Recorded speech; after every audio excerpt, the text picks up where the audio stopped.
In this video, it's Eric's turn to confess. Here's a summary of all of the key moments in his story. And how does Priestley play with genre expectations during the inspector's mic drop speech?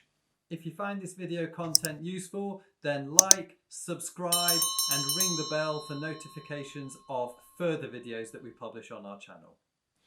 Act 2 ended with Mrs. Birling blaming the father of Eva Smith's unborn child for Eva's death, only for it to be revealed that the father was in fact Eric, her own son.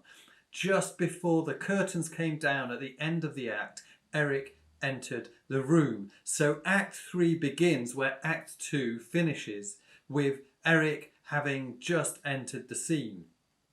Eric miserably asks for a drink, and when Birling angrily refuses, the inspector, now fully in control of the situation, overrules him. Eric begins to tell his story.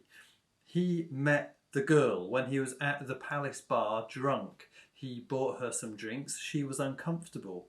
Eric doesn't fully know how Eva ended up at the bar. He explains that there was some woman who wanted her to go there. I never quite understood about that, is what he says. The obvious interpretation of this would be to assume that Eva has become involved in prostitution in order to earn herself a little bit of money and had been sent to hang around the Palace bar to look for clients, although Priestley never explicitly tells us this.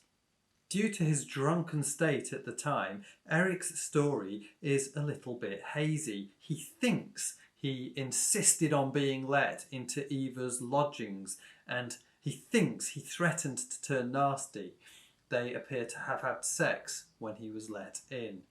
Sybil's horrified by this, and Birling convinces Sheila to escort her from the room, so the two women leave. And then the next time he saw her, she told him that she was having their baby. As far as she was concerned, there was no love between them, so marriage was out of the question. She had no money and not much chance of getting a job, so Eric insisted on giving her enough to keep her going, which was about £50. Both Birling and the inspector query at this point where Eric got the money from, and he explains that he took it from Birling & Co. and that he intended to pay it back. Birling worries again about his own reputation. He'll have to cover up the issue of the missing money from company accounts. He inquires why Eric hadn't just gone to him for help, and Eric indicates that he finds his father unapproachable. Birling proves the point straight away by getting angry and calling Eric spoiled. The inspector interrupts, telling them, not for the first time or the last, to sort out their family matters once he's gone.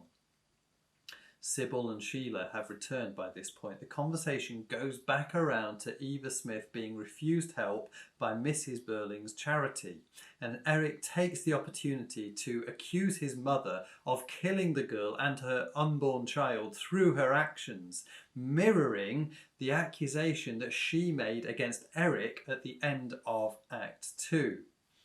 Eric's getting worked up when the inspector breaks up the situation with a summary addressing each family member and their role in the girl's death. Even Birling expresses a sense of sorrow, stating that he would be willing to pay to fix the situation, which is all obviously a little bit too late, as the inspector points out. The inspector finishes with the message that there are many more people out there like Eva whose lives are interlinked with everybody else's, and if people don't learn to take responsibility for each other, then they will end up paying the price for their ignorance and neglect. So this is a bit topsy-turvy. The inspector's summary would generally represent the climax in a traditional detective story. Usually at this point the identity of the guilty party would be revealed, and the audience would discover if they had solved the crime correctly themselves by piecing together clues. But Priestley isn't writing a traditional detective story. and he wants to save more twists and turns for the audience. The inspector doesn't arrest anyone and simply exits the stage in a bit of a moral message mic drop moment.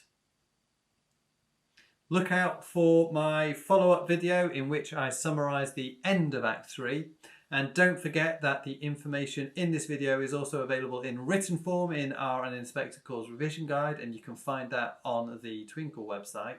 You can also find a whole load more revision videos on our YouTube channel. Thanks for watching. Bye for now.